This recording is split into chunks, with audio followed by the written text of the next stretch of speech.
перед тим, як ми будемо співати, читаю Слово Боже до Римлян з 8 розділу Христова, 35 вірша, з 31. Що ж скажемо на це?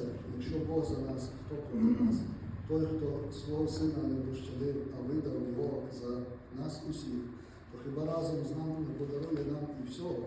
Хто буде звинувачувати Божих обранців? Бог той, хто оправдує. А хто судитиме? Ісус Христос, який помер і воскрес, який по правиці Бога, Він і заступається за нас. Хто нас відлучить від любові Христа?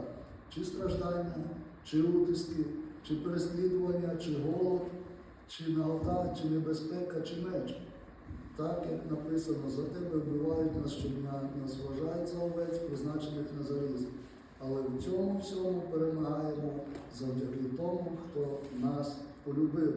Адже я переконаний, що ні смерть, ні життя, ні ангели, ні влади, ні теперішні, ні майбутні, ні сили, ні висота, ні глибина, ні будь-яке інше творіння не зможе нас відлучити від Божої любві, яка в Христі Ісусі нашому Господу.